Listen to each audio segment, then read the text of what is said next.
Managing Director, Mr. Harsh Dhanuka, Whole-time Director, and Mr. on the call. Without further ado, I would like to hand over the call to Mr. Dhanuka for opening remarks. Over to you, Dhanuka ji. Thank you, Manish ji. Friends, ladies and gentlemen, hope you all are doing well and keeping safe. I, N.K. Dhanuka, Managing Director of Dhanuka Agritech Limited, would like to welcome all of you to Dhanuka Agritech Limited's Q3 FY21 results conference call. I am Mr. Harsh Dhanuka, Whole-time Director, and Mr. V.K. Bansal, Chief Financial Officer of the company. Dhanuka is a leading agrochemical company in India. We specialize in formulated products and have a solution for almost every crop. Dhanuka has a strong diversified product portfolio which is well distributed across insecticides, herbicides and fungicide segments. Dhanuka has a pan-India presence with over 7,000 distributors and dealers and approximately 80,000 retailers. Dhanuka has 3 state-of-the-art manufacturing facilities in Rajasthan, Gujarat and J&K. Dhanuka has shown stellar performance in the first half of 2021 with revenue, EBITDA and tax growth of 35%, 65% and 63% respectively. However, industry growth was muted in October and November, led by prolonged rainfall, especially in southern India, which contributes 1/3 of the industry's agrochemical sales, and 2 cyclones in the month of November have resulted in lower consumption of agrochemicals in South India. Further, the insecticide category got impacted severely due to lower pest infestation. However, herbicides and fungicides categories, the company has witnessed a healthy performance in few top-line products like Targa Super, Campa, M1, Luster, etc. Coming to the financial performance for the quarter, revenue from operations is 5.67 crores in Q3 of FY21 versus rupees 271.48 crores in Q3 of FY2020, representing an increase of around 9%. EBITDA stood at rupees 50.22 crores in Q3 FY versus rupees 34.34 crores in Q3 of FY2020, up 46.24%.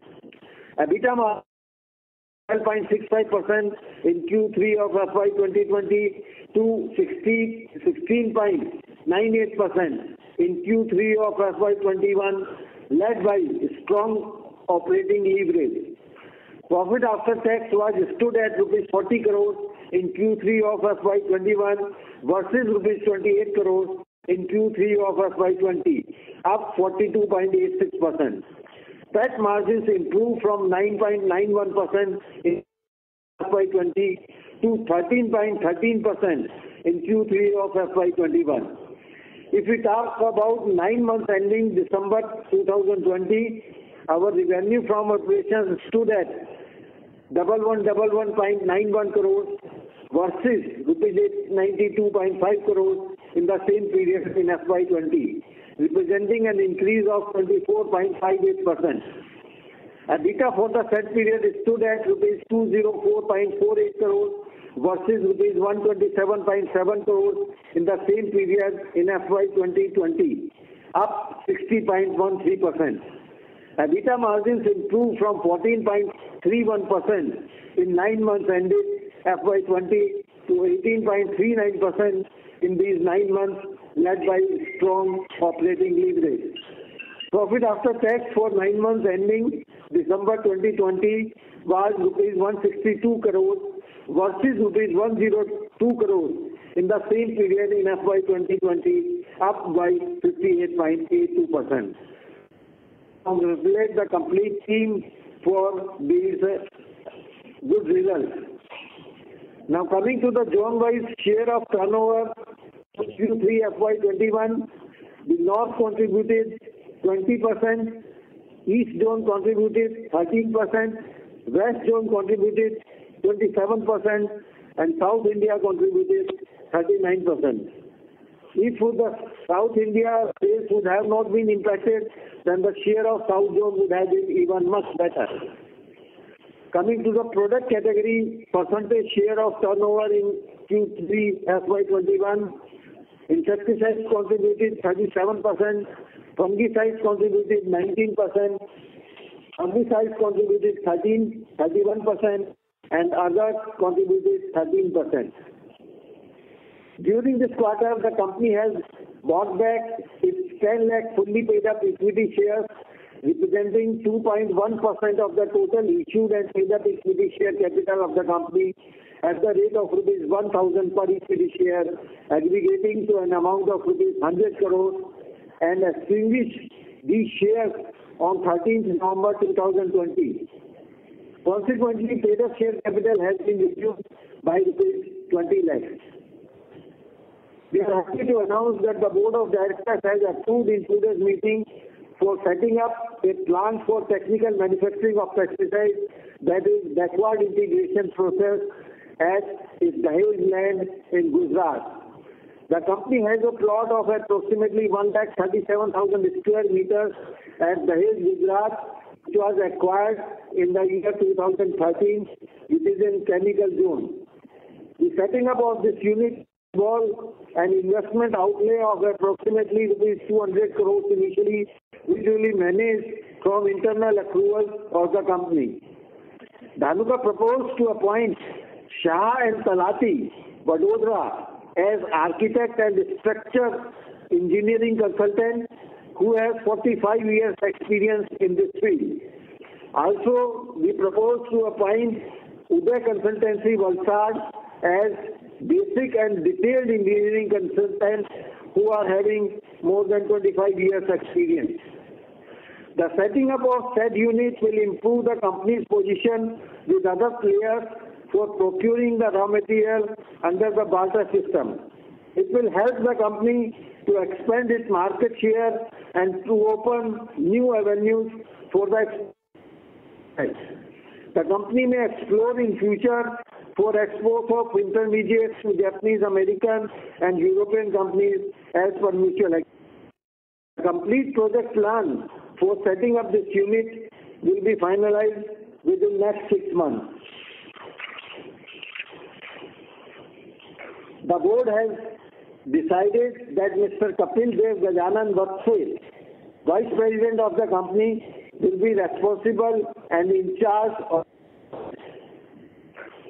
As you know, Dhanuka regularly organizes various seminars, Krishak Gostis, Sammelans to educate about new innovative techniques of farming. Being India's leading agrochemical company, we are at the forefront of introducing digital solutions, innovations, streamlining policies, and collaborating with indigenous entities to boost the integration of technology across business segments. In the same endeavor, we have tried to boost our reach through online farmer interactions and aggressive use of TV advertising for our key products such as Sempra and Targa Super. We are focused on expanding our market coverage through our network of and our digital platforms where we engage with the end consumer. We consider ourselves responsible towards securing and preserving food security of the nation. We continue to strengthen our associations with the farmers producer organizations, Krishi Vigyan Kendras, and other physical institutions to increase our business expertise and boost our market.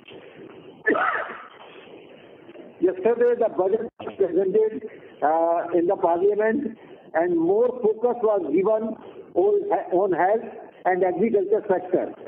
The credit for the farmers has been increased from 15 lakh crore to 16.5 lakh crore. Apart from this, the government has decided to further add 1,000 mandis to the e-Nam platform, which will give benefits to the farmer to sell his crop at better prices, which will ultimately improve the profitability of the farming community. So we hope that definitely this budget will further strengthen the agriculture and farmers' financial condition.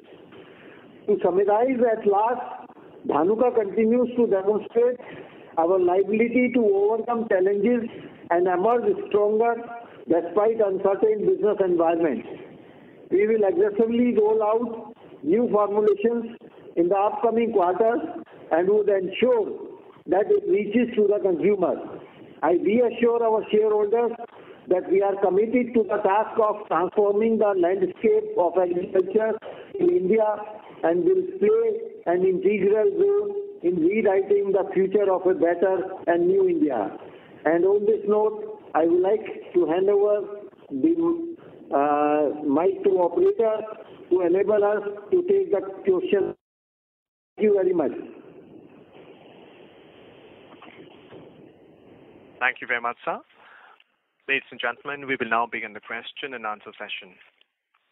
Anyone who wishes to ask a question may press star followed by 1 on their touchtone phone now. If you wish to remove yourself from the question queue, you may press star and 2. Participants are requested to use handsets while asking a question. We will wait for a moment while the question queue assembles. To ask a question, please press star 1 now.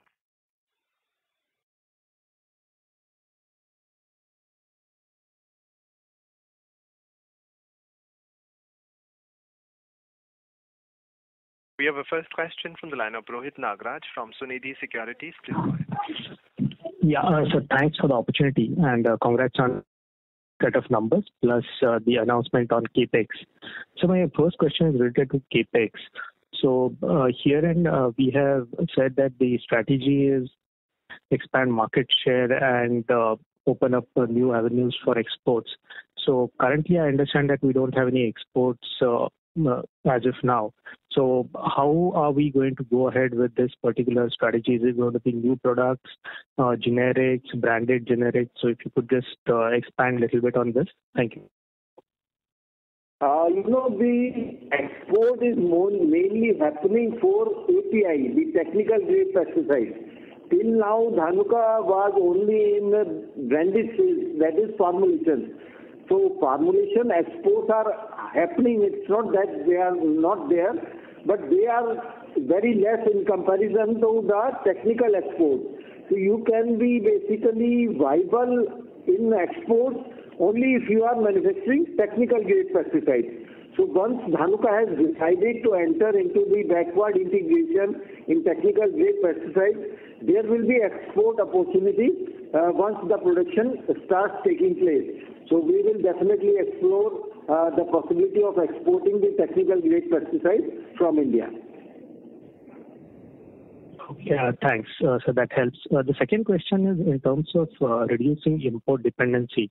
So I understand that most of our products are imported from Japan. So how will the scenario change once this particular facility comes to fruition? Thank you. Actually, Japanese most of them are either the patented products or they have their basically recipe secret with them. So those products are not available in China or anywhere in the world. So those products are special molecules and it is difficult to manufacture those molecules in India until and unless you have a tie-up with that Japanese company.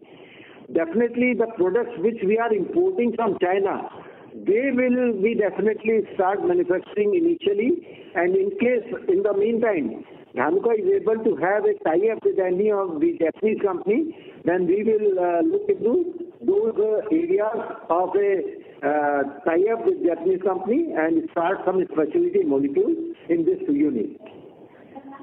Yeah, thanks. So just a concurrent question to this. Right now, what is the percentage of imports that we have, and maybe 5 years hence, how that will change once this facility comes on stream? Thank you. we are having around 25% of our raw material consumption from import. So once we are able to establish our technical plant, then definitely the share from 25% to maybe in 2-3 years 20% or even lesser than that. Thanks a lot, sir, and best of luck. Thank you. Thank you, sir. We have next question from the line of Himanshu Upadhyay from PGIM India. Please go ahead. Yeah, hi, good afternoon, and congrats on good set of numbers. I have a basic question, sir. Even when the prices of technicals were going up, we were not very keen to invest on the backward integration. We always wanted to be a formulator company, and we believe this will be high ROC business what we were there. And the technicals was more cyclical business, okay? That was the thought process what we always had. What has changed so dramatically that, or in last few months, that we want to be in, I would say, technicals? Can you elaborate more? Means what was happening 1 year back and why this decision now? Means even when the prices of technicals were moving up, we were not so keen, but now we have thought of putting. Is it the right time also then? Because at some places we have said that price of technicals are coming down. So some thoughts to get more clarity on this decision. You see, lot of pesticides are being imported from China, and in China also number of times the government becomes strict because of the pollution, and there the prices start increasing, and the availability also becomes question mark. Recently, India were having some tensions at the border with China, and because of this COVID, even the foreign companies, they are now preferring India as a better supplier in comparison to China. So we foresee that in times to come, lot of exports will increase from India apart from the indigenous consumption. So considering the Chinese factor and reducing the dependency on China, it is advisable to go ahead with the backward integration. We are hopeful that we will be in a better negotiation power after basically putting up with other technical manufacturers also. And one more question on this.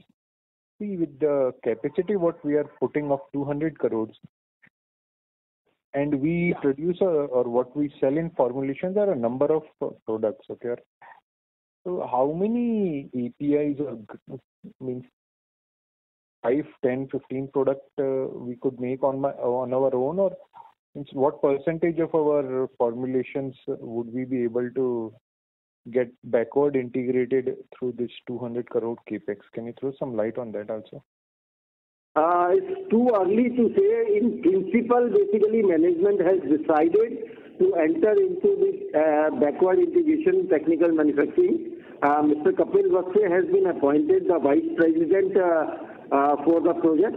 So he will work on the project, and we have, in my basically initial remarks, I have already take 6 months time to further streamline the project, and we will come back to the investors once the things are taking shape.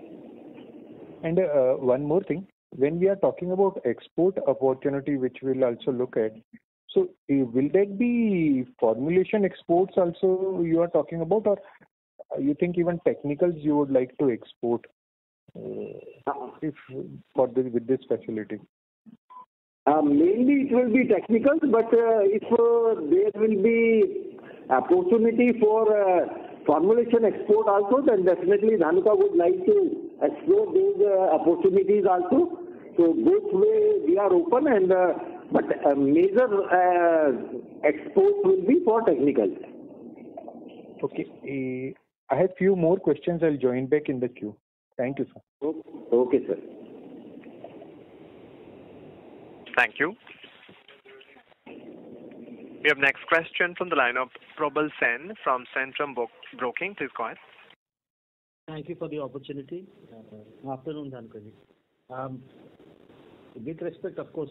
Sir, I'm sorry to interrupt. We're not able to hear you. Please use your handset. Thank you. Audible now? Yes, sir. Yeah, now you are audible. Yeah, thank you for the opportunity, Dhanuka. With respect to the project that is being undertaken, any timelines you can put on it? You obviously said that you will take 6 months to sort of finalize the plans. But from the time of finalization, what sort of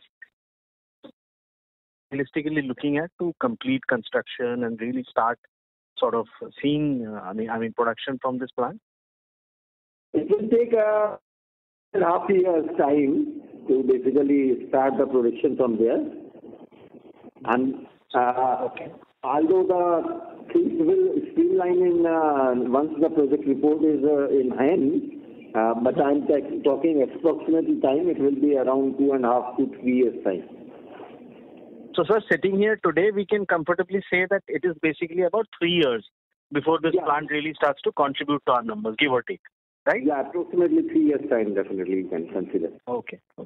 And the second question was, sir, with respect to the product launch schedule, any details you can give away? Have any new products been launched in this quarter, and are any planned in Q4? Yeah, Harsh will reply to this question. Sure. Yeah, so we have introduced 6 new products in this year, and out of them, 2 of them were 9(3). In this current quarter, we don't have any plan for further introduction. However, in the next financial year, that is 21-22, we have 2 new 9(3) products in the pipeline which will be introduced, and some other co-marketed products will also be there. Any color you can throw on these 2 products, sir? Whether they are herbicides, Both of them are herbicides. Okay. Right. And the other question I had was with respect to FY22. I know you have mentioned this before, that broadly the guidance still remains that, barring any unforeseen monsoon-related events, 10 to 12% growth is doable on a consistent basis. But given the high base that we are now working with, where FY21 very clearly will be a record year, are we still comfortable maintaining a 12 to 13% growth in revenue over the next couple of years? Or any other guidance you would like to give? Provided the monsoon is normal, absolutely we can. Sorry, sir, I could not get you there. You see, if the monsoon is normal, we definitely can expect this much of growth in the next 4 to 5 years. About 12 to 13% can be maintained, right? About 10%, yes. Okay. The last question I had was, sir, with respect to the other OPEX, that number has been fairly volatile. Going from 30 crores to about 40 crores and back to around 30 crores for this quarter. While gross margins one can understand were perhaps impacted this quarter because of the higher freight rates and should get back to normal. In EBITDA terms, from these levels, from Q3 levels, what kind of improvement should we be building in for FY22 on an annualized basis? You see, improvement is absolutely very, very difficult or sort of not possible now. Maintaining this level is also very difficult because this year was a different year. It is not a normal year. So that means whatever savings we have made in the other expenses side, that is not possible in the next financial year. So EBITDA, sir, what we should be working with a broad range of around 16 to 17 or 17 to 18%? EBITDA, I'm expecting it would be in the range of between 16 to 17.5 and 17%. 16 to 17% is the range. Yeah, that's right. Right. And sir, sir, I'm sorry to interrupt. Please come back in the question queue. Come back if I have more. Thank you for your time, gentlemen. Thank you, sir. Ladies and gentlemen, in the interest of time and fairness to all participants, please restrict questions to 2 per participant. If you still have more questions, please join the queue afresh. We have next question from the line of Ashish Thavkar from Motilal Oswal AMC. Please go ahead. The opportunity. So on this new capex, probably if you could help us understand in greater details as to whether you are also resorting to CRAMS kind of opportunities, wherein obviously you said in your comments that, with Japanese customers, you'll be wanting to manufacture technicals for them. But apart from that, anything like specifically on the CMO side of the business, any global contracts with European players, is it some kind of game plan there on the cards? No, nothing as on today. For future, definitely we don't know. We are in negotiation with some of the Japanese companies, but until any concrete agreement takes shape, we cannot basically comment anything right now. Okay, fair enough. So on this 200 crores of capex, could you break down what is the growth capex and how much replacement capex? Can you repeat your question, please? On this 200 crore of which would be for the growth part, and how much would be for the backward integration? See, it is too early to comment. It is just a ballpark because management has basically shared their intention to go to the backward integration. It will take a little time. Once the things are ready, we can see at that point of time. Okay. And sir, one last question. Would this fall under the new tax regime of 15%? Absolutely not, because it is the same company. For getting that advantage, a separate company probably will not get. Okay, understood. Okay. Thank you, sir, and all the best. Thank you. Thank you, sir. We have next question from the line of Saurabh Kapadia from AMSEC. Please go ahead. Thank you for the opportunity. So on this new CAPEX, so if I understand, the initial focus will be for backward integration and then on the export. So once the production starts, then maybe for the first year, it will be entirely backward integration related manufacturing, and then from the second year, we should see additional revenue coming in? Your voice was not clear. Basically, please repeat the question and little loud. Hello? Yeah, am I audible now? Hello? Can you speak again? Yeah. So I was saying for the first year of the commencement of the operation, it will be largely a backward integration, and only from the second year we should expect any incremental revenue coming in from the new technical manufacturing plant? Yeah, you are right. Initially, it will be backward integration, and once the basically things streamline, then definitely we'll look for export and other opportunities. So this backward integration will help in terms of like what kind of margin expansion we are looking at, or is it more of securing the supply on time? That is one of the key reason why we are looking at. It is very early to comment. As I already shared, management has shared their intent only for now. So the things will take a little time. Once they are ready, we'll share with you. And so, okay. And one more thing, like to set up the technical manufacturing plant, you will require more investment in R&D and people having the expertise. So will you also looking at some setting up of the larger R&D center and that kind of thing over the next couple of years? Still, it is difficult to comment at this point of time. Okay, thank you. Thank you. We have next question from the line of Varshit Shah from ML. Please go ahead. Thanks for the opportunity and congratulations for a great show on numbers. I'll just follow up on this expansion. How much of this storage and or is it fully towards machinery? That's question number one. And what is the tentative IRR zone you're looking for this kind of project?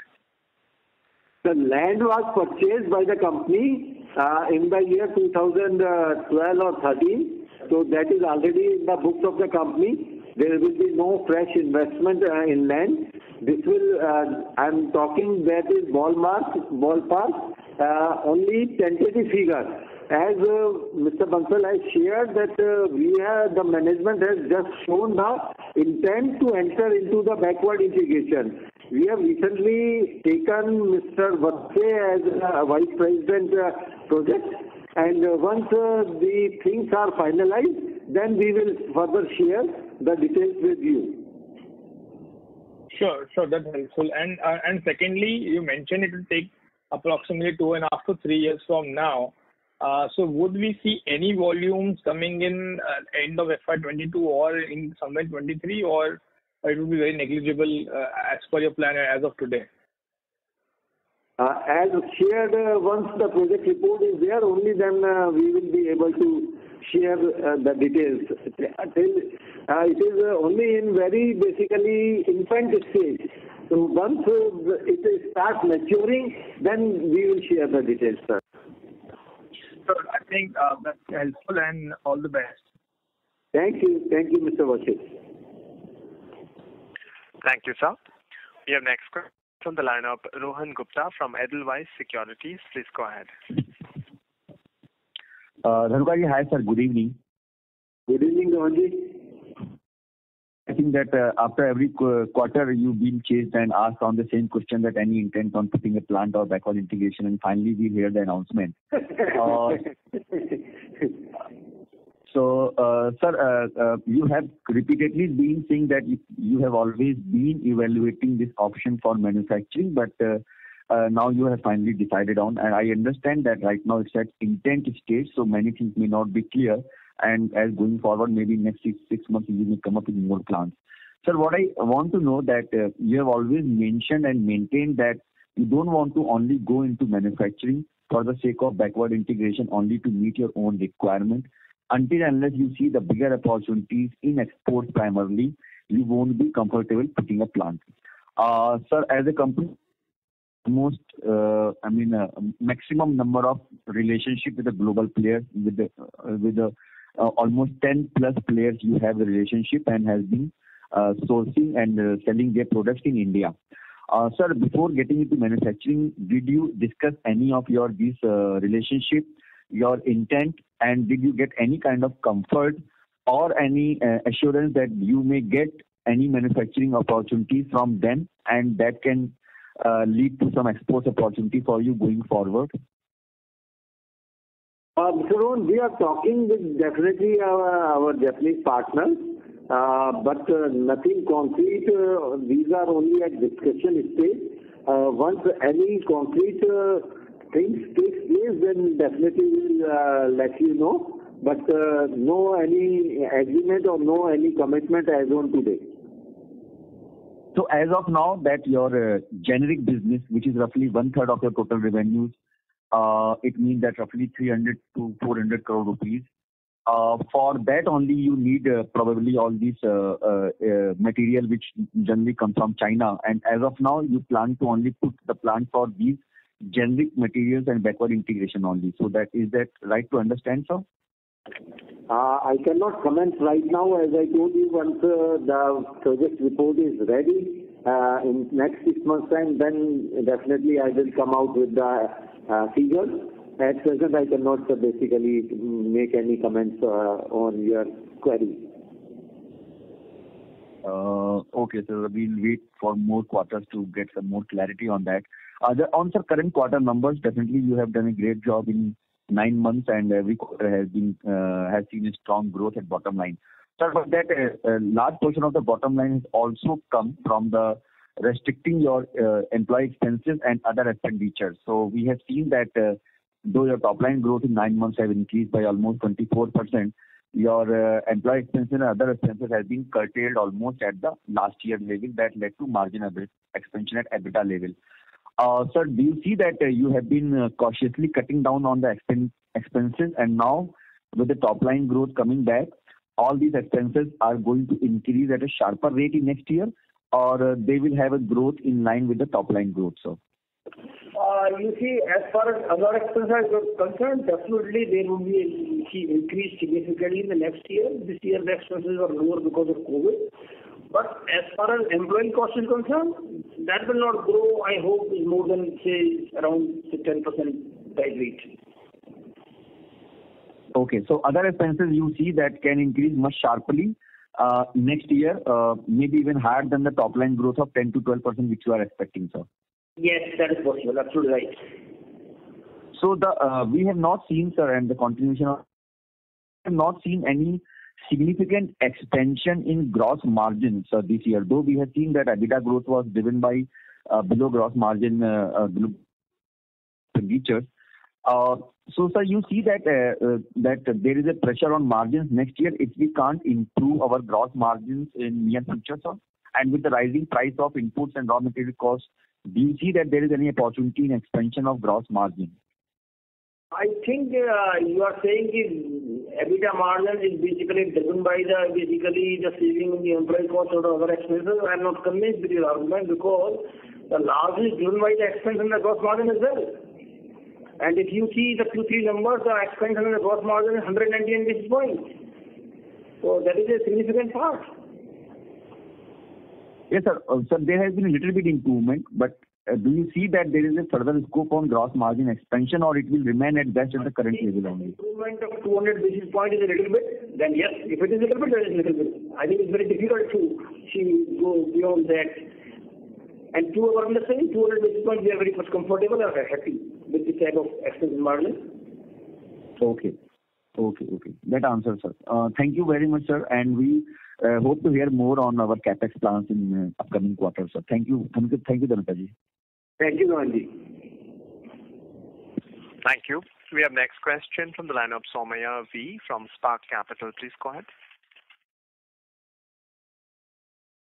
Good evening and thanks for your time, sir. And congrats on this new announcement. I was one person personally asking you every time on this investments. We sincerely hope that you go the CRAMS model and not do too much of generics, sir. That's just at least we'll just say that, and we'll await to hear more from you in the next 6 months.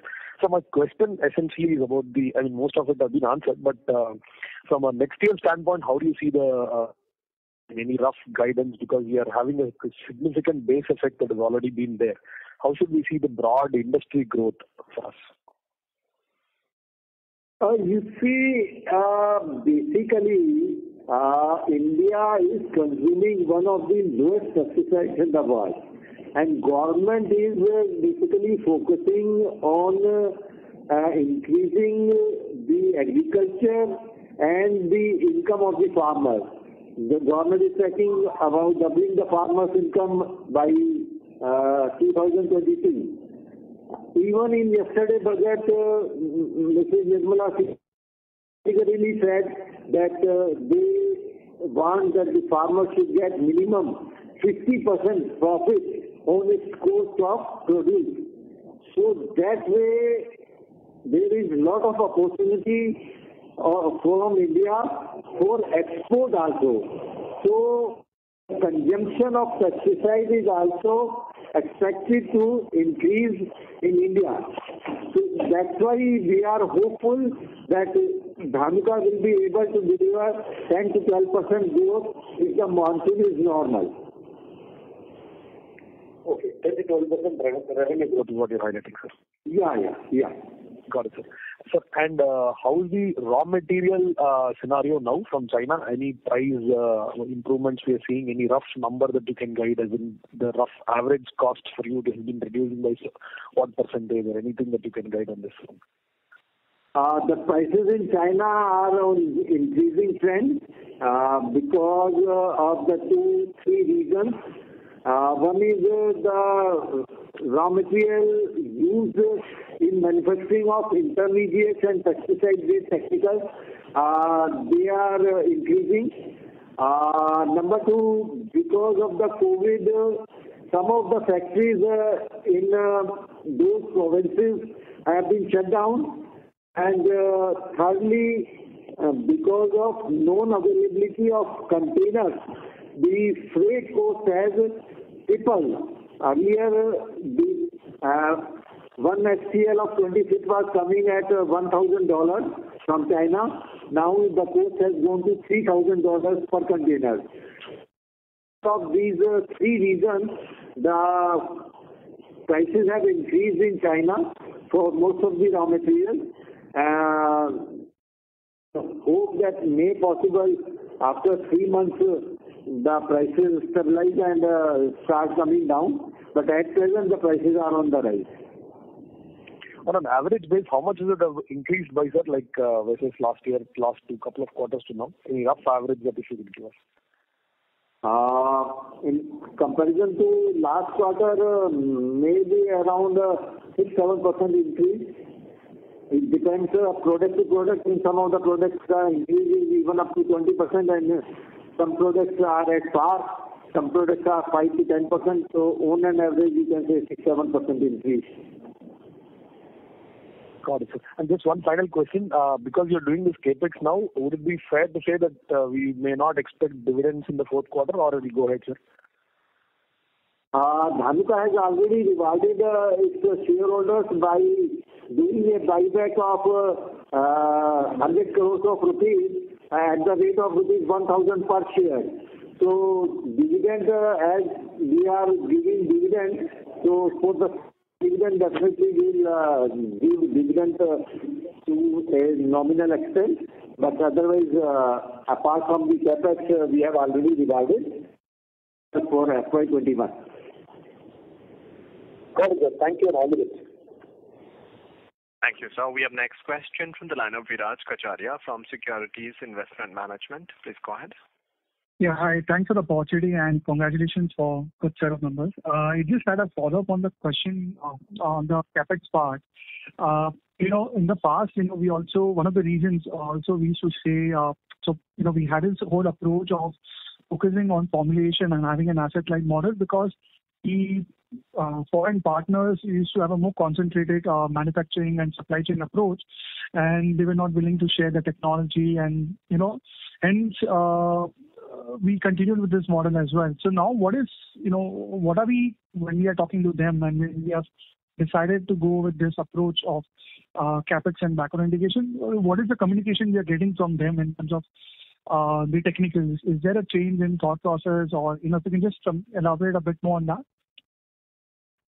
As I shared earlier, that because of the China relationship with India as well as globally, the companies, the importers are giving preference to India in comparison to the China. And India is largely dependent on China for the generic products, whether it is intermediate or technical grade pesticides. So there is a lot of opportunity for export of pesticides, technical grade pesticides from India. So considering the export opportunity as well as the demand in India, because a lot of captive consumption is there in brand Dhanuka. So once Dhanuka has decided to go into the backward integration, so we will do captive consumption apart supply indigenously to other formulators, and we will look for the export opportunity. So these will be three avenues for which, seeing the futuristic approach, we have decided to enter into this stage. But when it comes to, say, those specialty molecules which we have through our partnership with the MNC partners, is there a thought process in sourcing or, localizing those as well, the AIs here? Is there a change in thought process of the partners, or that is outside the ambit for now? So at present, there is no basically tie-up with any of the global partnerships. But definitely we are discussing with one of the Japanese companies. Once anything takes shape, we will definitely share with you. But as on today, we are decided to enter into the field with the generic products. Okay, fine. Thank you. Thank you. Thank you, sir. We have next question from the line of Hemang Khanna from Kotak Securities. Please go ahead. Hi, sir. Thank you for taking my question. So I just wanted to understand that we were indicating that Chinese inputs from China have been on a rising trend. So just to understand that from a gross margin perspective for the fourth quarter, would it be fair to say that we did about 42.8% in the previous year in fourth quarter? Would there be a very sharp moderation from this level? You indicated about 6% decline. It's 6% higher inputs and about 25% of our sourcing comes from China. So should we still be comfortable somewhere at about a 40-41% margin on a gross basis margin for the coming quarter? Actually, question is not clear. Will you please repeat the question? Sir, I was trying to get a sense of the gross margins which we look at for the next quarter. So in the fourth quarter, on a YOY basis, our gross margins were about 42.8%. Would it be fair to say that in the coming quarter, we should be able to be somewhere at about 40-41% on a gross margin basis, or would the contraction in margins be sharper because of the China impact? The gross margin in fourth quarter will be in line with the last year gross margin in Q4. It should be similar to the last year. Right. The price increase we are passing on to the customer, so that's why we will pass on whatever the price increase we are getting on the raw materials. Got it. And sir, just to get a sense, what would be our capex numbers when we look for FY 22-23? As I shared, it is only at infant stage. So presently we cannot say that once we have decided to enter the field, definitely it will be much higher in comparison to earlier years. So it will be there in next financial year. Once the project report is ready, then we will be able to share with you. Sure, sir. Okay. Thank you so much, sir. Thank you. Thank you. Thank you. We have next question from the line of Rohit Nagraj from Sunidhi Securities. Please go ahead. Yeah, thanks for the follow-up. So one question is about the Dahej land. So we have planned 200 crores of capex. How much more capex can be done at this particular facility? As I shared, it's too early to basically comment. It's just a ballpark figure. So basically, once the project report is ready by our Vice President and the project in charge, we will be able to share more details in next phone call. Sorry, my question, I did not put it rightly. So on this particular land, how much entire capex can be done beyond 200 crores? I mean, the land bank can access a capex of 400-500 crores. That's what I meant. We have around 37 acres of land, so we will see how much land is being utilized for the first phase of the project. So in second phase, definitely there is possibility to increase the capex if we decide to go for the second phase. So, but everything will be clear once the report is ready, and we'll share more details by next year. There is huge possibility because the land area is 37 acres, so there is definitely more opportunity to have more capex and increase the number of molecules to be manufactured over there. So it will depend on that how much capacity we will build over there. Yeah, thanks. And so second question in terms of product pipeline. So we have already mentioned that for the next couple of years, we have around 8 to 10 products in the pipeline. Beyond that, whatever products we are currently working on, say for the third, fourth, fifth year, so are we thinking of putting up the technical manufacturing at this particular new project from a long-term product pipeline perspective? No, the new project for the backward integration is presently for the generic manufacturing only, because there are a lot of exports for generics happening from India, and there is a good consumption in brand sales. So considering both these parameters, opportunity for export, opportunity for the institutional sales, as well as for self-consumption, we are going ahead with the manufacturing. And if anything matures with any of the Japanese partners, then definitely we will come out and we'll share with the investors. Thanks a lot, sir, and again, best of luck. Thank you. Thank you. We have next question from the line of Resham Jain, managers. Please go ahead. Yeah, hi. Good evening, sir. So,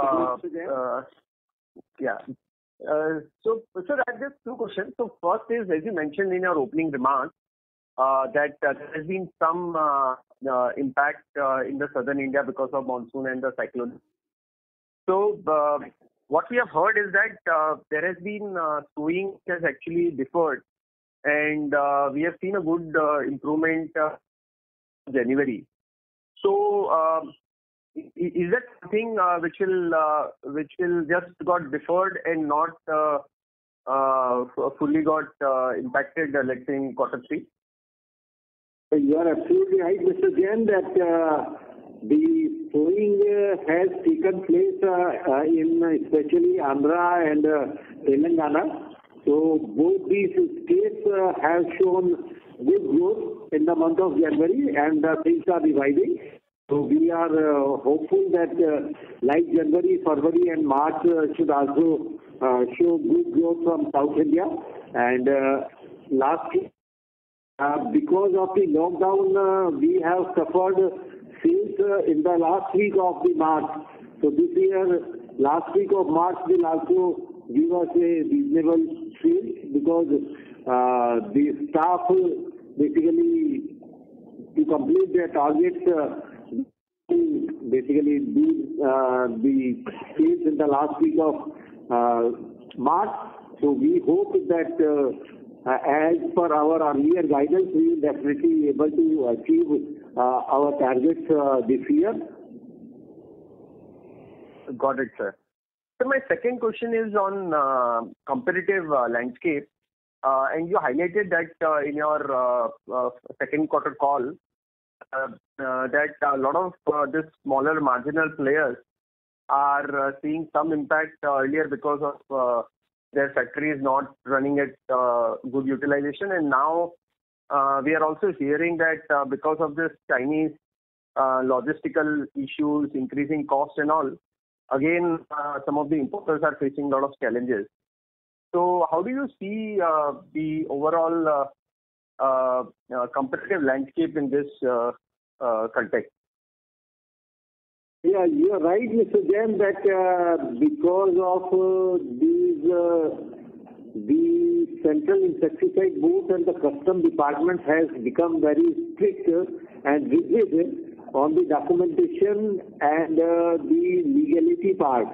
So the consignments which used to be imported in India from unauthorized sources instead of the approved sources, they have now stopped. So only where you have the authorized source registered with Central Insecticide Board, only those consignments are now being cleared by the customs. So some, as per information, number of various companies have been detained at the customs, especially at Nhava Sheva Port. So in future, it will have the impact on the spurious and the basically duplicate manufacturers. So which will basically give the benefit to the genuine manufacturers. So we hope that this will also give a growth to the genuine manufacturers because the sales of the illegal manufacturers will be minimized. Okay, got it, sir. Thank you and all the best. Thank you, Mr. Jain. Thank you, sir. We take the last question from the line of Himanshu Upadhyay from PGIM India. Please go ahead. Yeah, hi. Thanks for giving another chance. I had a question on this slide number 7, which is on the Innovation Turnover Index. If we look at it, FY 16, 17, 18 and till 19, we were around 20 and 17%, okay? But which has fallen to 12% and 11%, okay? what would be the reason? Because we have launched a number of products in last few years, but still revenue from new molecules has tapered down quite significantly in last 3 to 4 years. Can you elaborate on that? Yeah, yes, you are right. It is fallen down to less than 12% this year. It is mainly because of, few products, the year probably 19-20, we have not launched any new molecule. Sorry, 18-19. That is one reason. Secondly, few molecules we have launched, we could not make them a very big molecule. That is the reason. But however, I'm sure it will improve in the next financial year, definitely. And do we want to have a target, or do we have a thought process that this much percentage of revenue we want to have from new molecules? Means, any thoughts do we have? Yeah, we have thoughts in our mind. It should be more than 15% plus. Okay. Thank you. Yeah. Thank you. Thank you, sir. We have one last question from the line of Dhruv from HDFC Fund. Please go ahead. Yes, sir. Thank you so much. So in the earlier question, you mentioned that the customs are restricting imports from unauthorized sources. What I used to understand is all imports have to be registered with the registration authority, the chemical registration authority. Is that not the case? I mean, they can also import from unauthorized, non-identified sources also? There are a number of cases. Some of the, you can say, spurious manufacturers, they are importing in the name of chemicals or intermediates for which there is no registration required. Chemicals are freely tradable and imported. There is no registration. So they are importing in the name of chemical instead of pesticides. For pesticide technical grade also, they basically were able to clear just showing that the product is manufactured by that company. They were importing from the trader, but basically showing it as the manufacturer by that authorized source. So they were creating some documents which is basically on the basis which they were able to clear the consignment from customs, and customs who are basically not knowing the exact CID guidelines. But now they have become very strict and they are not clearing the consignment, and it is from the authorized source approved by the Central Insecticide Board. So because of this, number of consignment has board. So we do hope that this unauthorized import will be stopped in future, and which will give a boost to the genuine manufacturer. Understood, sir. Understood. Interesting. Probably I'll get in touch with you to understand more. Thank you so much, sir. Thank you. Thank you very much. Thank you, sir. Ladies and gentlemen, that was the last question. I would now like to hand the conference over to Mr. Manish Mahawar from Antique Stock Broking for closing comments. Over to you, sir. Yeah, thanks, Vikram. On behalf of Antique Stock Broking, I would like to thank the team of Dhanuka Agritech for providing us an opportunity to host the call. Dhanuka ji, would you like to make closing comments, sir? I have already covered, and as Mr. Resham Jain was talking, that January South India has shown good growth. So it is expected that February, March should also remain good as far as Rabi season is concerned. So we are confident that Dhanuka will be able to perform well in the fourth quarter also, and this year will be a very good historic year for Dhanuka, because we will be achieving the all-time record high top line as well as bottom line growth. Thank you very much. Thank you very much, sir. Ladies and gentlemen, on behalf of Antique Stock Broking, that concludes this conference call. Thank you for joining with us, and you may now disconnect your lines.